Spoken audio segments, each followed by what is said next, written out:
hello guys, assalamu alaikum, welcome back to my channel. I hope you people are doing good. So in my last video we have talked about pilot plant scale up technique for liquid dosage form. Now in this video we will study about pilot plant scale up technique for semi solid dosage form. So let's begin. First point क्या, the main difference of semi solid formulation with comparison to suspension, liquids and immersion is their higher viscosity. क्या बोल रहे हैं, semi solid के formulation में with अगर से compare किसको कंपेयर करें, सस्पेंशन, लिक्विड, इमल्शन को, तो इसका क्या है, सेमी सॉलिड फॉर्मुलेशन का हायर, इसके पास हायर विस्कोसिटी रहती. नेक्स्ट पॉइंट क्या बोल रहे, viscosity reduces certain aspects of scale up semi solid products more critical. Viscosity renders क्या करते हैं, थोड़े चीज़ एस्पेक्ट्स में स्केल अप टेक्निक जो सेमी सॉलिड प्रोडक्ट रहते हैं वो उसको ज़्यादा मोर क्रिटिकल बना देते हैं. अब क्या क्या इक्विपमेंट यूज़ होते हैं सेमी सॉलिड डोसेज फॉर्म में. फर्स्ट वन है blenders, mixers, then pressure filling equipment, tankage, piping, ancillary equipment for liquid mixing. Next point क्या है, filtration, transfer and related equipments. These all are the equipments used in the semi-solid dosage form. So next point पढ़ेंगे, the majority of the equipments are composed of 300 series and authentic stainless steel with glass lined vessels employed for the preparation of formulation sensitive to iron and other metal ions. क्या majority जो equipments use होते हैं stainless steel के रहते हैं जिसके पास glass leaned vessels रहते हैं, जो स्पेशली ये प्रिपरेशन के लिए बनाते हैं, जो आयरन से सेंसिटिव रहते हैं और जो भी अदर मेटल है उनके सेंसिटिव रहते हैं उसके लिए बनाते हैं. Next point cover, the vessels can be equipped with external jackets for heating and or cooling and various type of agitators depending upon the mixing requirements of the individual formulation. और next ये क्या, इसमें point में क्या बोल रहे, the vessels can be equipped. जो vessels use होते हैं उसका जो एक्सटर्नल जैकेट्स रहते हैं जो हीटिंग के लिए या कूलिंग के लिए यूज़ होते हैं वो डिफरेंट टाइप ऑफ एजिटेटर्स से बनाते हैं. डिपेंड करता है कि what kind of mixing requirements हमारे को यूज़ हो रहा है एवरी इंडिविजुअल फॉर्मुलेशन में. तो फर्स्ट वन क्या है, सेमी सॉलिड में है सपोजिटरी. सपोजिटरीज में क्या है, the manufacturing of suppositories on laboratory scale usually involve. अगर अपन सपोजिटरी लैबोरेटरी स्केल में बना रहे मतलब शॉर्ट क्वांटिटी में, तो क्या क्या होना, first the preparation of molten mass, जो मोल्ड में सपोजिटरीज डालते हैं वो है उसका प्रिपरेशन करना. फिर the dispersion of drug into the molten base. पहले क्या कर रहे हैं अपन, प्रिपरेशन कर रहे हैं मोल्टन मास का, उसके बाद उसको क्या कर रहे हैं, मोल्टन बेस में डाल रहे हैं. उसके बाद casting of suppositories in suitable mould. अब उसको क्या जो भी अपन सपोजिटरीज का बेस बना रहे हैं उसको सूटेबल मोल्ड में इसको कास्टिंग करना. उसके बाद कूलिंग ऑफ द मोल्ड को कूल करके open and remove the suppositories. मैं आपको एक फ़ोटो भी ऐड कर दूँगी मोल्ड का. अब फॉर एग्जांपल ये अपन बेस बना लिया, अब ये मोल्ड है, ये मोल्ड के अंदर आप बेस डाल रहे हैं, बेस डाल के दोनों को सब बंद कर दे. इसके बाद ये ठंडा है बस वो निकाले. तो अगर अब ये शेप का मोल्ड यूज़ करें तो ये शेप का हमारा सपोजिटरीज बन के निकलता. ठीक है. More number of moulds and large size pan for melting of drugs and base. ये हो गया प्रिपरेशन. नेक्स्ट क्या है, contract manufacture. On occasional scale up और मैन्युफैक्चर ऑफ द प्रोडक्ट में need to be done at an outside contract manufacture. अगर अपन occasional scale up में बना रहे हैं तो मैन्युफैक्चरर ऑफ द प्रोडक्ट अपने को नीड रहती कि हम कॉन्ट्रैक्ट मैन्युफैक्चरर से कॉन्ट्रैक्ट करना पड़ेगा, जो भी मैन्युफैक्चरर रहेगा. द रीज़न क्या है, the reason of considering contract manufacturing include the need for additional manufacturing capacity, high specialised technology और स्पेशलाइज्ड इक्विपमेंट्स.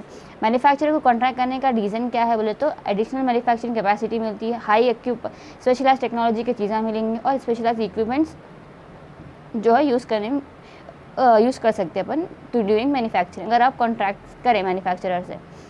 अब पहले सपोजिटरीज पढ़ ले. अब इमल्शंस में क्या है, manufacturing of liquid emulsion products entails specialised procedures as result scale up into the production.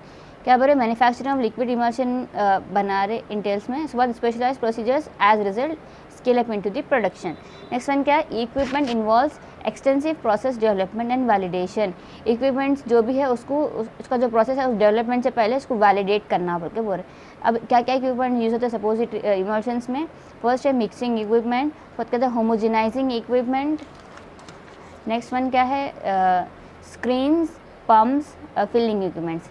अब उसके बाद क्या बोल रहे हैं, हाई शेयर मिक्सर्स में lead to air air extractant.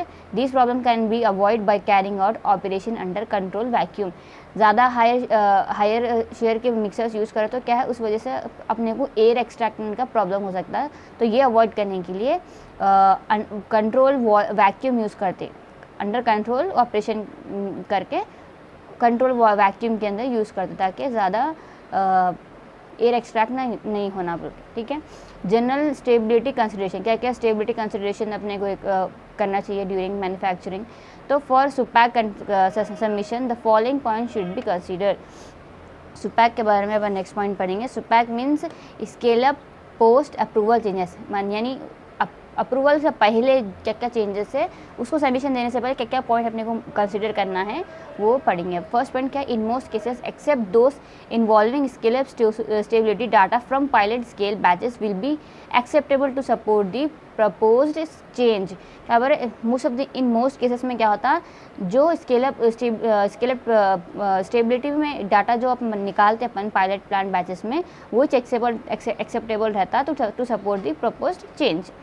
उसके बाद क्या बोल रहे, it is also recommended that under these circumstances all available long term data on test batches from ongoing studies be provided in the supplement. क्या बोल रहे, ये भी रिकमेंड करा जाता है कि जब दीज सर्कमस्टांसेस में क्या होता है, ऑल जितने भी लॉन्ग टर्म डेटा रहता जो टेस्ट बैचेस में रहते ऑनगोइंग स्टडीज़ में, वो सब डेटा प्रोवाइड करना ड्यूरिंग सप्लीमेंट के टाइम।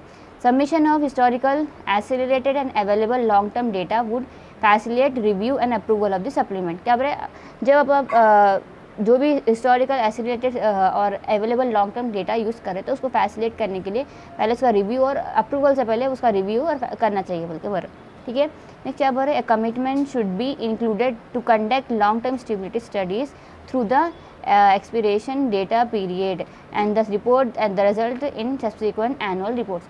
क्या बोले, एक कमिटमेंट बनाना बोल रहे जिसमें ये कंडक्ट ना कर, लॉन्ग टर्म स्टेबिलिटी रहना, जो भी अपन प्रोडक्ट बना रहे हैं उसकी एक्सपायरी डेट का डेटा पीरियड निकालना, और वो जो रिपोर्ट से एक सब्सिक्वेंट फॉर्म में अच्छे से बना के उसका एनुअल रिपोर्ट देना बोल के बोल, ठीक है। इससे क्या है, मैन्युफैक्चरिंग जो भी करे अपन चीज़ों की, उसकी स्टेबिलिटी मेंटेन रहती है।